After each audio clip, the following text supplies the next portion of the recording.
Welcome. You're tuned in to the We Are All Artists podcast, a space where we talk about living life as a conscious creative. I'm your host, Adriana Douglas. Our intention is to support you throughout the process of discovering your inner artist and transforming from the inside out. Here in this space, we believe that the way out is through. On the other side is a world with more art, more beauty, and access to more of you. Thank you so much for taking the time to be here with me today. And now let's begin.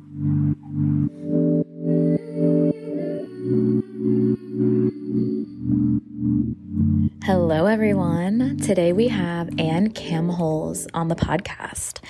Anne is a licensed massage therapist, certified body-mind coach, and host of Be Your Brave podcast. She lives in Buffalo, New York with her husband, daughter, and their Chiweenie, Dallas. She works with women who are ready to stop letting their inner critic run the show and start trusting themselves. So many times we get caught in our brain when it comes to decision making that we forget to connect back to the wisdom of our body. Anne incorporates massage therapy in her sessions so you can drop down into your body to make aligned decisions and take aligned action. She also holds space virtually for those who are not local or choose not to include massage therapy, where she combines her other embodiment practices to help you connect to your body throughout your growth journey. Anne and I had a blast chatting today, and I cannot wait for you to dive into this interview. Hi, Anne. Welcome to the We Are All Artists podcast. Hello. Thank you so much for having me. Oh, I'm so excited to have you here. It's been so much fun to get to know you over this time period that we've been in the Your Turn to Podcast course with Kathy Heller. Yes, I know. I'm so happy that you reached out to me and that we've connected, and I love talking with you. So for the audience, Anne also has a podcast, and I'd love to hear how it's going for you and what you've really learned so far. We're newbies at this. So. Yeah, I've had it out for a little over a month now. It's called Be Your Brave, and it is really dealing with the inner critic and all about embodiment and just kind of stopping yourself from overthinking and dropping into your body so you can take aligned action and make aligned decisions. When I first started the course, I was just kind of like, I knew I wanted to start a podcast. I was, it's one of those things I feel like a lot of us in the program were like, I've always wanted to do a podcast, but just never did it. And the structure was able to, it helped me actually commit to it and make those tangible steps towards creating the podcast. So, it started off, it was super messy. It still is. And, it's also just been really great. It's been a learning experience. And, I feel like in my experience, I have a tendency to just overthink it. And if it feels hard or it feels like something that I don't know how to do and I don't have it all figured out first, I'm not going to do it. And with this, I was able to just jump in and it felt fun and I could feel it in my bones that I was just like, this is fun. This is cool. I get to talk about things that I enjoy. I get to interview really cool people that talk about things that they enjoy and allow them to share their story. And it's just been really cool. And every time I have an interview or I speak, I feel lit up. And that's been kind of the thing that keeps it going. So it's been a fun experience. Technology is not my friend, but yeah, we're learning. We're learning. Yeah. I love that you said that about the inner critic. The inner critic can really be mean. So let's just acknowledge that. So a podcast supporting folks with that, super helpful, because sometimes you just really need to wrap your head around that. Like sometimes that voice will be there and it's about managing and working with it and not at odds with it, Yes. And also just how much this course, it sounds like, has helped you and me as well with the steps, breaking down the steps to get something out into the world. So for those of us that are overthinkers, things really can feel hard. And I'm the same way. It's something that I realized when I signed up that it was an 8-week course and we now have podcasts out there. Yeah. And that's fast. That's really fast after sitting on the idea for, insert how many months for whoever's listening or for both of us, like how many of us sit on our ideas because it feels hard. We don't know how to break down the steps. It feels so big. And I would love to hear maybe what steps or what were the helpful steps that got you to break down this big idea in order to stop the overthinking and go into bringing this to life.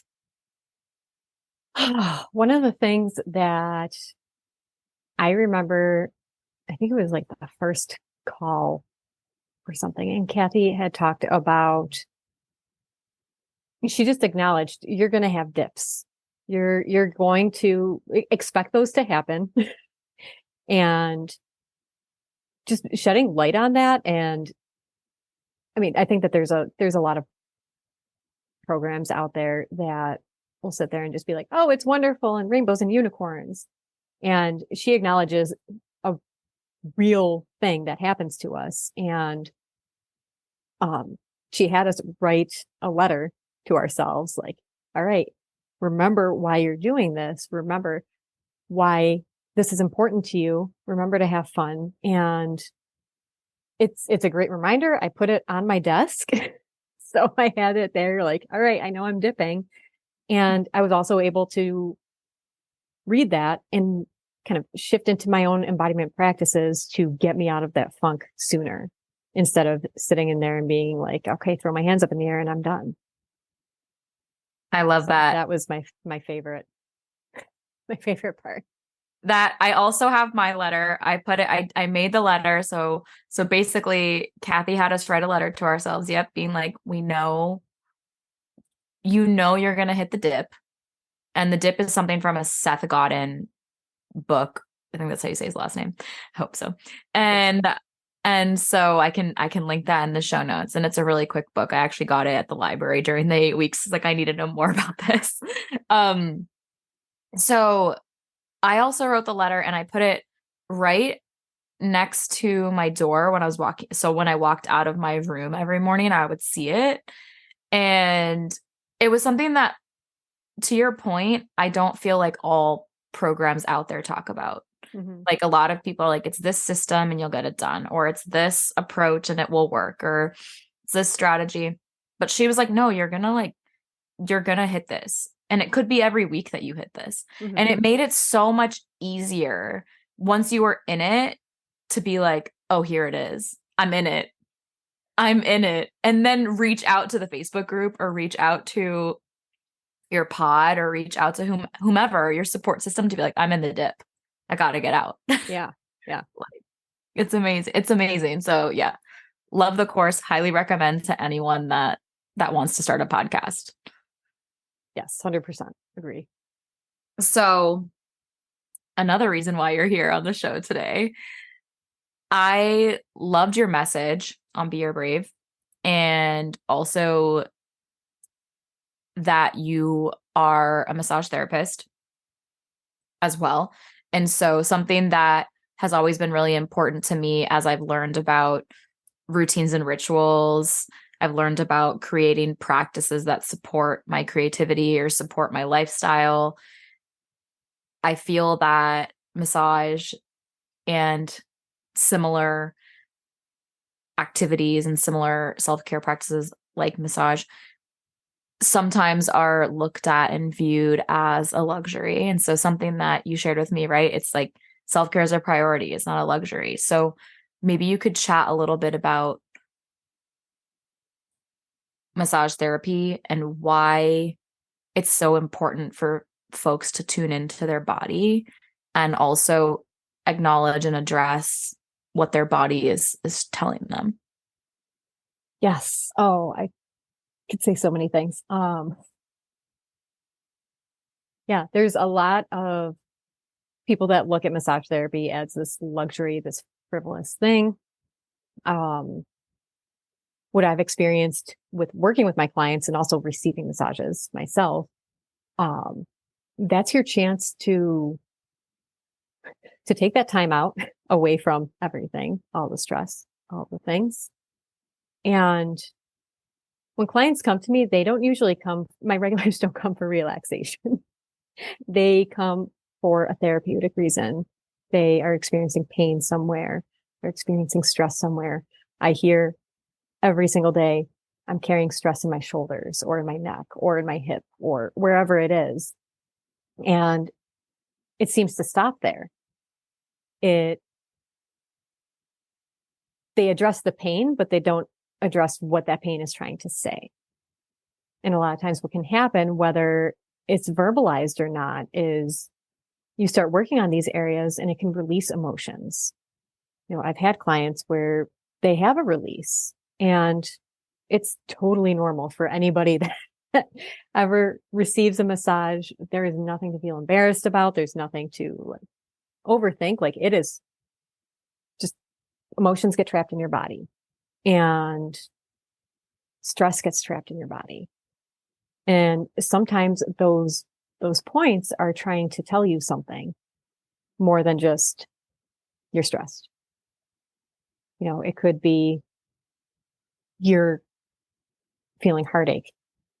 It could be that you're feeling overworked. It could be that you're stressed out about something in your life and it's keeping you up at night, and you're sitting there wearing your shoulders as earrings and you just feel all that tension and constriction. And it's usually what I try to explain to my clients is like, okay, when you start feeling stressed, what are you thinking about? What's happening? When you're starting to feel that pain, if you are clenching your jaw, what's going on in that moment? And really starting to just kind of associate, like, I'm upset about something, or, I'll use the example, like if I'm driving in traffic and I'm white knuckling it, or, car cuts me off, I clench my jaw a lot. Yeah. And I know that, and I catch that where I'm just kind of like, ah. Yeah. And so it's just kind of like, you start noticing it and you're like, okay, let's unclench. Let's shift things a little bit. Once you bring awareness to that, you're able to shift that. So it's really more than just a massage. It's also tuning into and listening to your body's cues. And like you were saying, understanding, oh, when that pain happens, or like, where's my mind? Mm-hmm. And what's kind of happening between mind and body. Yes. So with that mind body approach, something that we've talked about a little bit offline is that people can at times have more of a, okay, so I've got this issue. I've got this thing, like, I'm telling you about it. Fix me. Mm-hmm. Fix me. Like, I'm going to come in here and I'm going to get a massage and the problem will be resolved. So simple, right? No. Oh, it would be so nice, wouldn't it? So what would be helpful for listeners to understand when they're selecting a modality like this? What would be helpful for them to understand about how this is more collaborative than like uh I want this, I'm getting this from this massage? Yeah. I would say allow yourself to receive the massage. And what I mean by that is allowing your body to just almost go limp on the table and really feel what's happening when when a massage therapist, when they hit a trigger point, like breathe into that space. It was funny. I was working on my husband recently and I was just like, all right, I'm going to have you breathe into I was working on his shoulder. I'm like, breathe into this space. He's like, what are you talking about? And I forget, like, people don't really understand what that means. And I'm like, just imagine when you inhale, you are taking that breath to the spot that I'm pushing on right now. And then I want you to just exhale it all out. Pretend that this spot is just releasing with your exhale. And a lot of times what can happen with clients is if they're really constricted and they're really tense, they might be thinking about something. They might be kind of bracing themselves for the pain of the massage, but it's not beneficial. It makes it difficult to actually work into that area. And so I try to, just kind of remind them, and it's hard to tell somebody just relax because nobody relaxes when you tell them to relax. But, just saying like, okay, let your arm be heavy. Like just those kind of cues, like a lot of times they don't even realize that they're doing it. They don't realize that they're tensing up. So it's just kind of a nice reminder and letting them know, like, the more you do this, the more you're able to actually receive the massage and the more benefits that you'll get out of it. And the whole fix me thing, really recognizing, okay, what's happening in that space and getting curious with just acknowledging that is energy and energy can shift. And so that trigger point that's in your shoulder, it's trying to tell you something. What is that energy trying to say? And getting curious about it and allowing it, even if you don't know what it is, just allowing whatever comes to your mind to kind of come out. And it could be, I'm stressed at work, or I need a nap, or, whatever is coming up. And it's kind of like the inner critic when you're sitting there, and once you acknowledge what's going on, you're able to shift it and you have that awareness. So it's not just my shoulder hurts. It's, oh, my shoulder hurts because this is what's happening. And I need to set some boundaries at work or with my family, or it could be, something as simple as that. And then all of a sudden you notice, okay, that pain's going away, and it's a work in progress. So it's working with the massage. Yes. And also having that acknowledgement to what's going on in your body. So it's really trusting that and not overriding the feeling. Because I think I can speak for myself in this. I have definitely had or experienced a feeling, and it's almost like automatic, where it's like you override. You're like, it's not that. Mm-hmm. It's not that. It's something else. So the trust is a big thing. Yes. And being comfortable, right? So I would say being comfortable, and also, like you were saying about receiving, it's like being an active receiver versus passive, like consciously understanding that this is the time to receive, this is the time to relax, versus just getting on the massage table and automatically going into like your thought loops and your things. Like you really have to understand that you have to set the intention. I'm sure it's important to set intentions in this space because it's an energy exchange between you and somebody else. Yes. Yes. A lot of times I'll ask clients, how do you want to feel after your session? And I get some really funny looks. It's very interesting where they're, I don't know, relaxed, good. I don't know.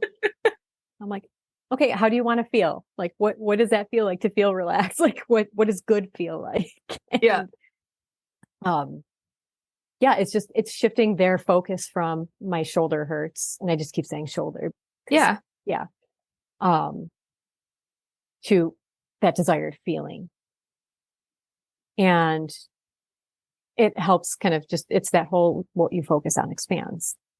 You know, if you sit there and you think, oh, my shoulder hurts. And then at the end of the massage, you're like, well, yeah, I mean, it still kind of hurts.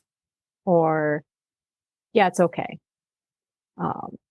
Whereas if somebody's like, okay, I want to feel open. I want to feel light. I want to feel like some like positive type of thing, some desired outcome. Your brain will start focusing on that and looking for that in your body.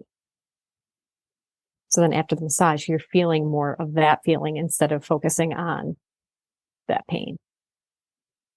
Right. You've essentially said, oh, I want to tune into that instead of this old thing. Yes.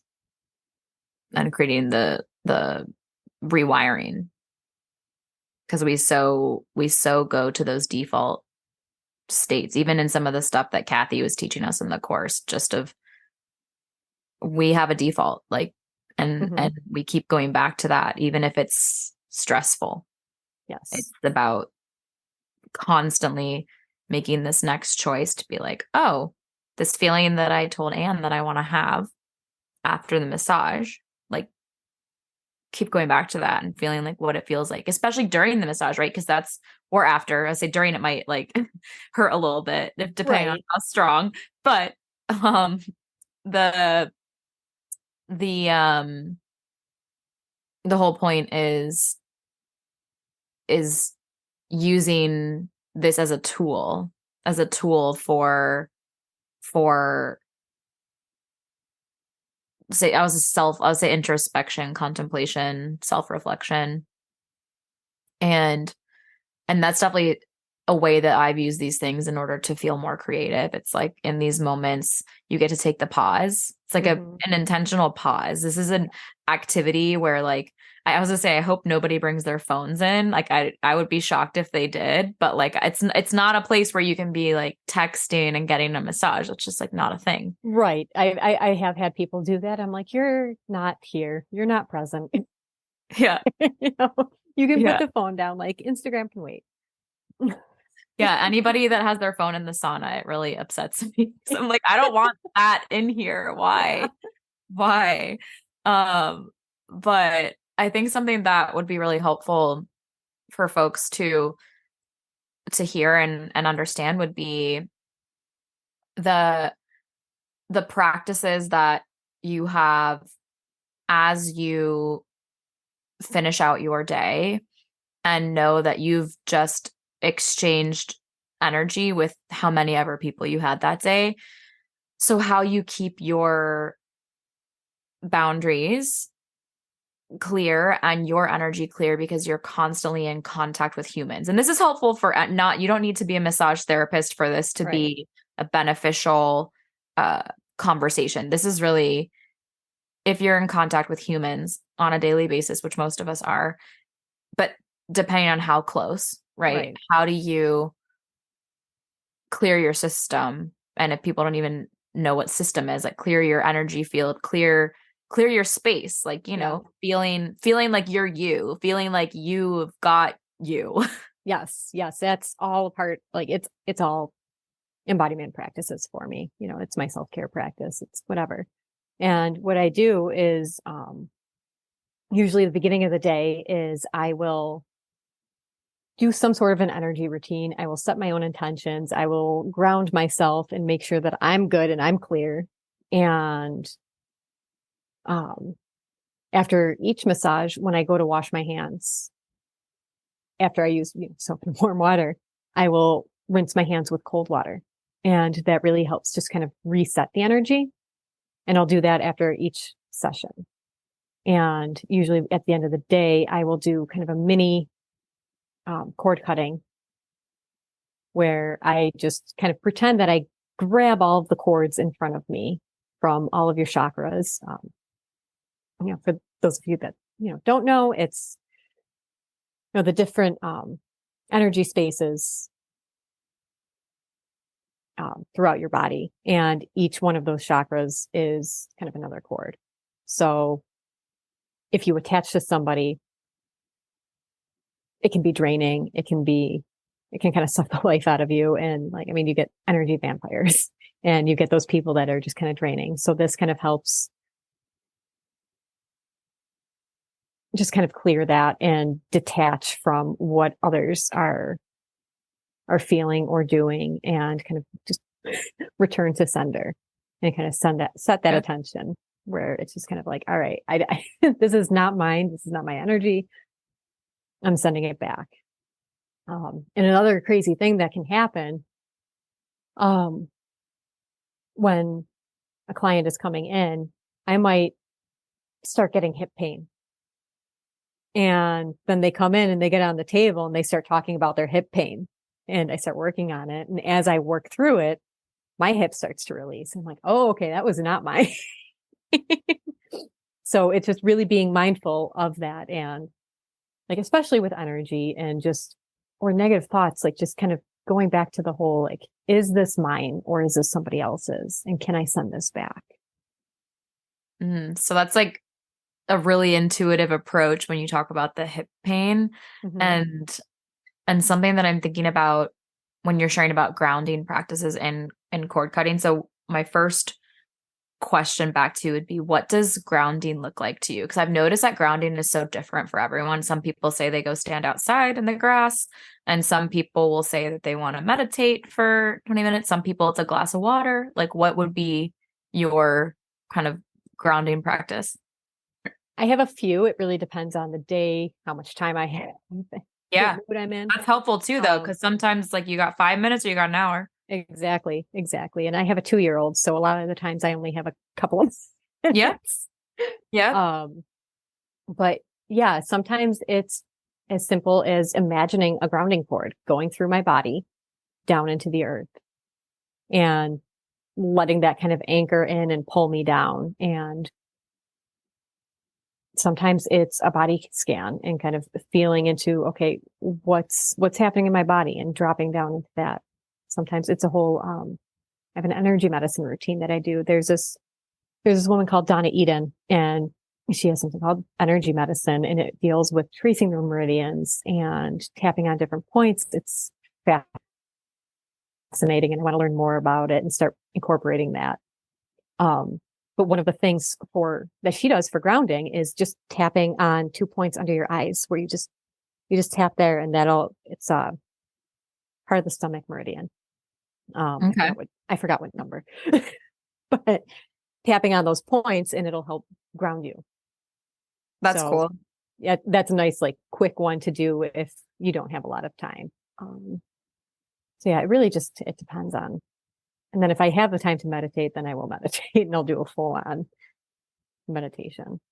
Yeah. So for those listening, the grounding cord, you could picture whatever visual is helpful for you as like an anchor or a literal, cord going from like your body into the earth, right? Mm-hmm. To kind of hold you in place. Okay. Yeah. Or a meditation, right? Which we're not going to go into all sorts of meditations. Yes. And then the other one, and then also you were talking about going into cord cutting. That was the other thing. To help you maintain your energy. So you mentioned the chakra system, which I can link something on explaining that to listeners if you don't know what that is. But in a nutshell, when you're giving a massage, there is a connection between you and the person that is receiving the massage. Yes. And so it's not necessarily that you're connecting to all their chakras, right? Or it's just that it may be that certain instances, certain chakras are activated during the massage. I just want to clarify that. It's not necessarily that I feel like I'm connecting to the chakras. It's more their whole energy. And it could be that they are, they might come in and have a really bad day and be miserable with something, which, it happens. And I'll feel that, and I'll feel that heaviness.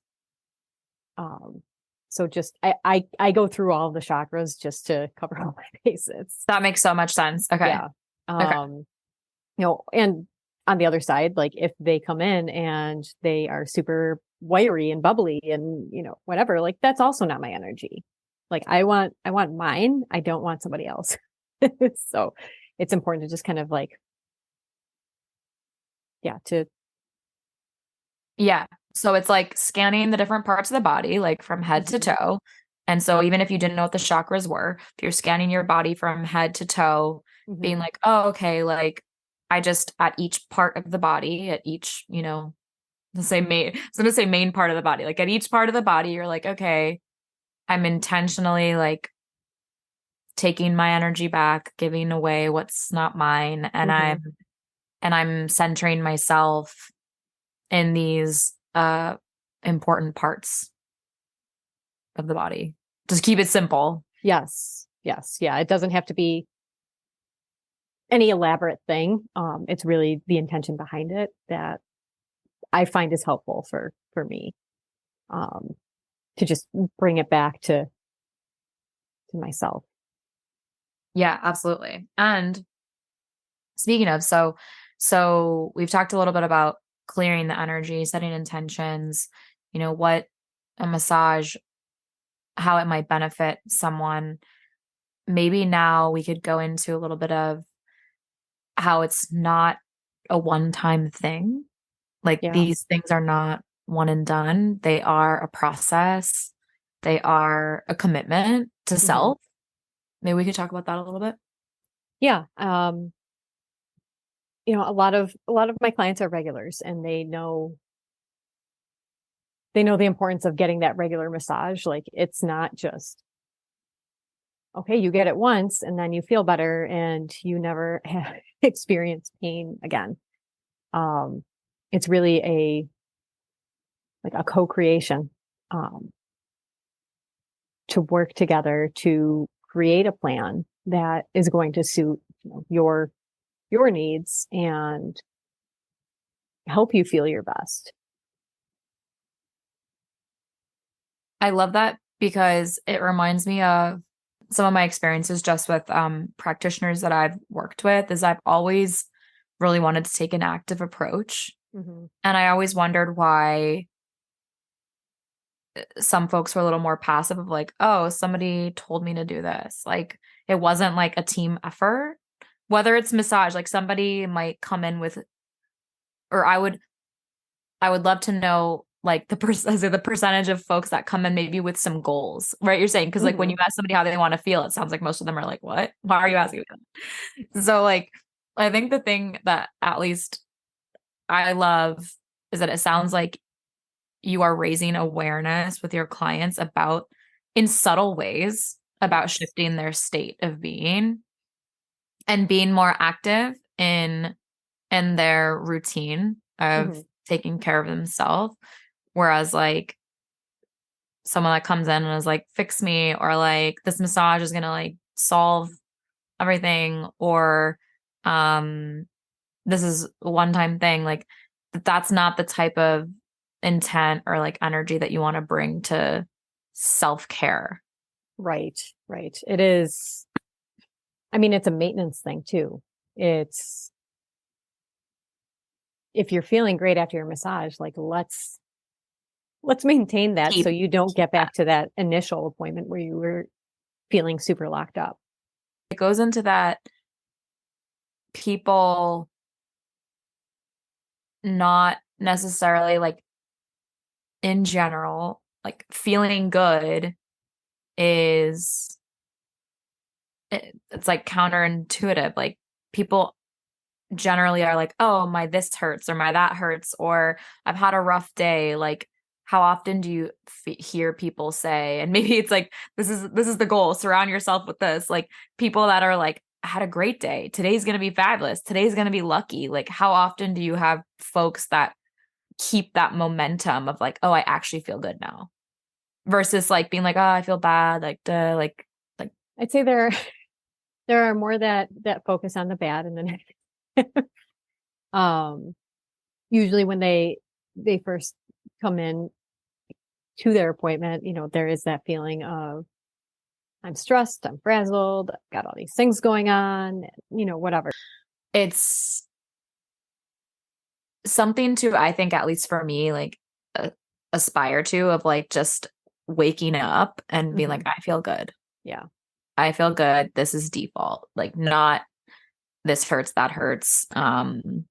This stinks, that stinks. Like, it's like waking up and being like, I really, really love my life, and I love my body, and I love my surroundings and my environment. So it goes back to kind of circling back to the beginning, the the mind body connection, and also that your experiences, like outside of your self-care practices, you want your self-care practices to enhance your everyday life. So it's like having these be, like you said, maintenance, but like routine versus like to continue feeling good versus, oh, I feel bad, now I have to go do the massage or do the thing. Like, you don't want it to get to that point. No. And you don't want to rely on somebody else to fix you,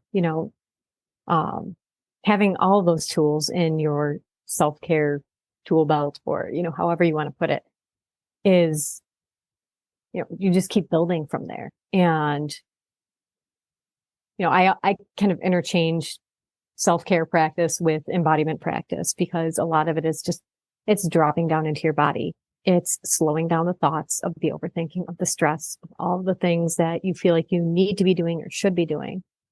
And having those tools to just kind of anchor back into yourself and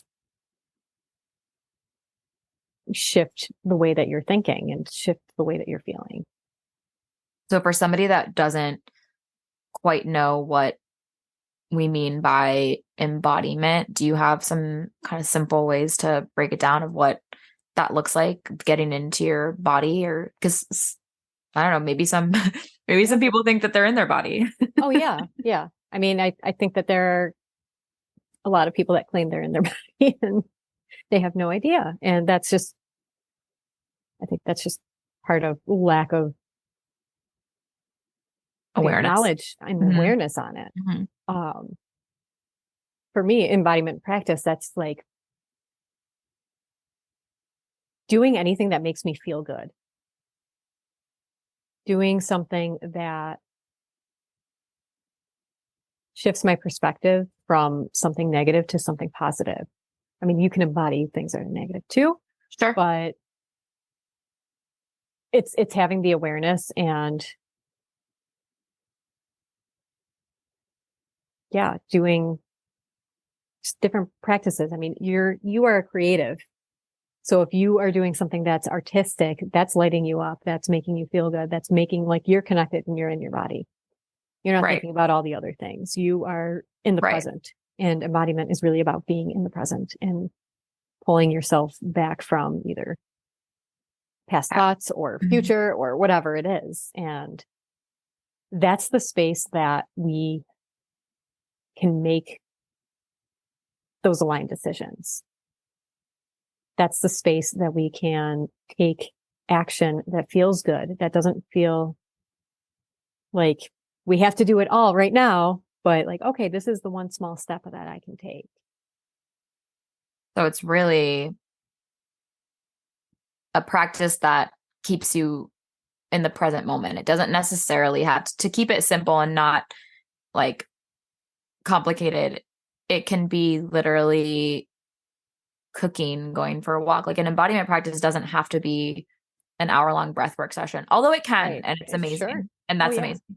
But it also can be broken down into a simple thing of like, I'm going to cook a recipe that I've really wanted to try, and I'm going to enjoy every single step of that process and, make it for my family or whomever, and like really bring joy to myself and to everybody around me. Like, it can really be that simple. It doesn't have to be something where you are like, oh, this means like, just feelings can come up in whatever you do, and just life in general, but it doesn't have to be this like thing where it's like, oh, an embodiment practice, oh my gosh, like something's going to come up, or like, it can be joyful. It doesn't have to be all negative or all,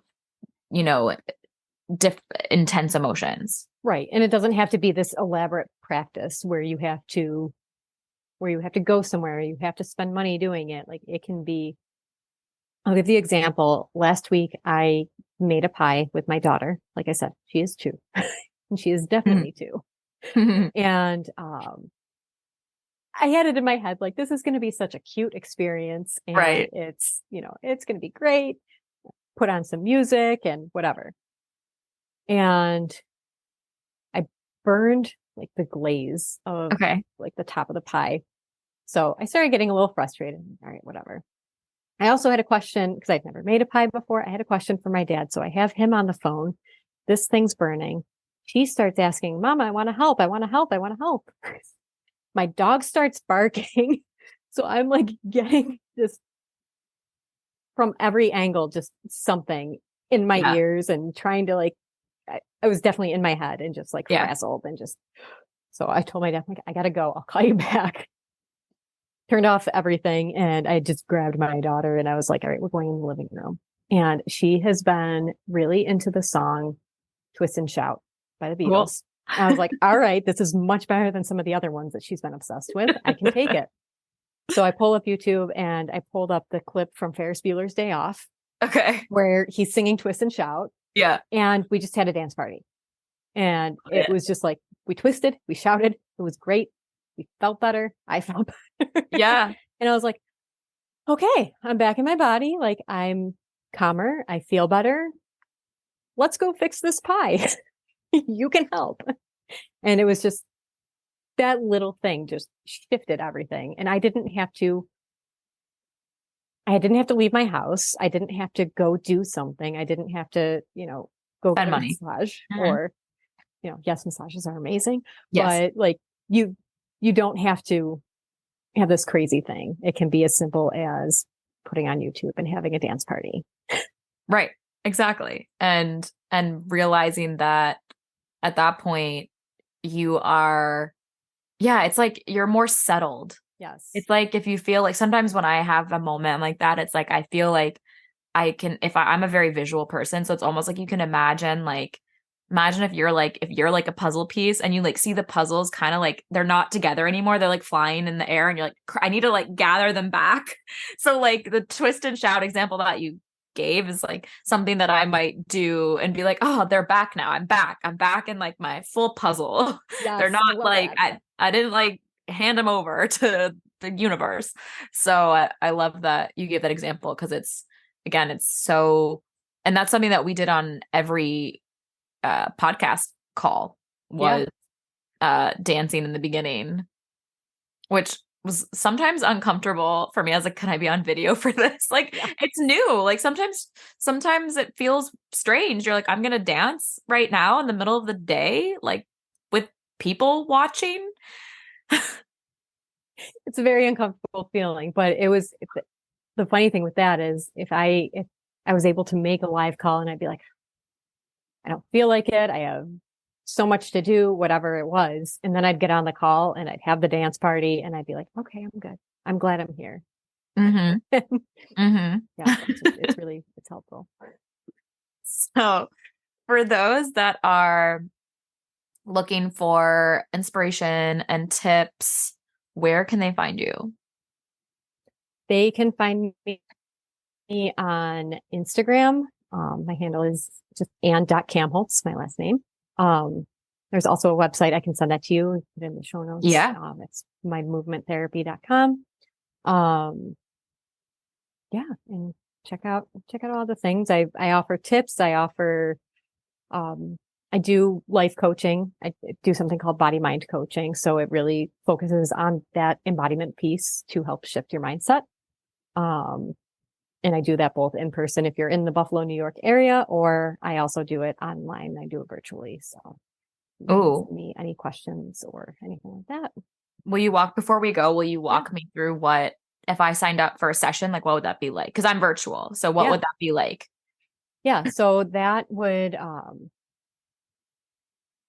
we would go over just whatever goals or like helping you out with your stress management.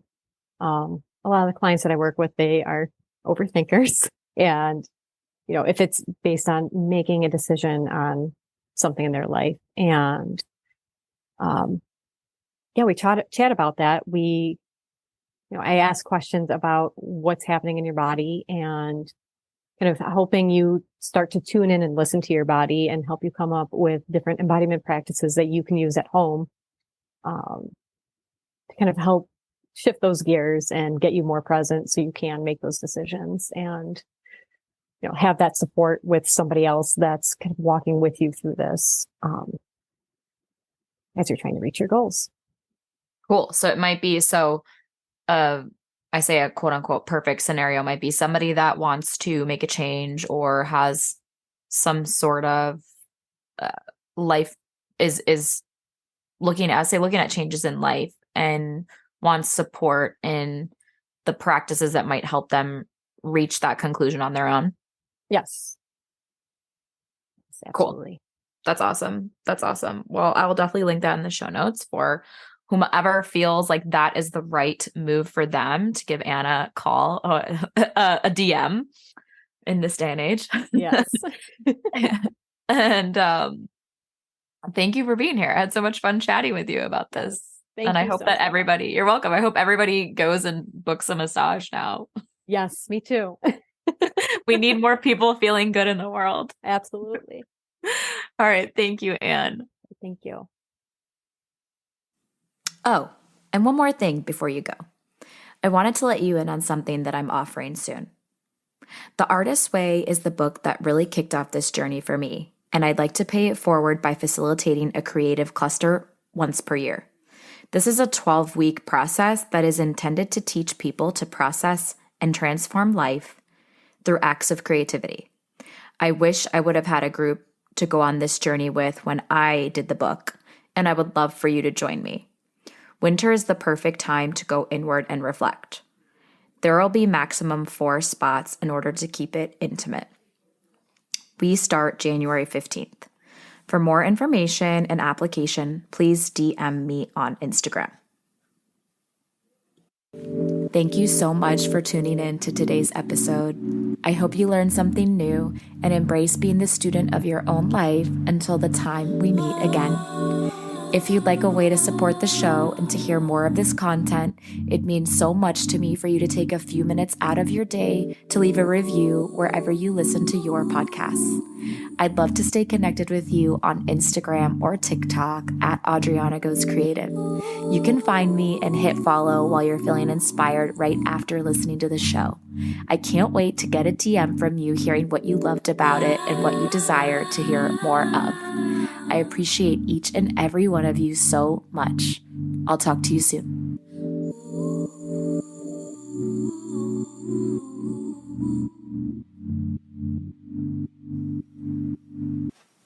This podcast is for entertainment and general informational purposes only. I am not a licensed healthcare professional, and this podcast is not intended as a substitute for the advice of a physician or other qualified professional.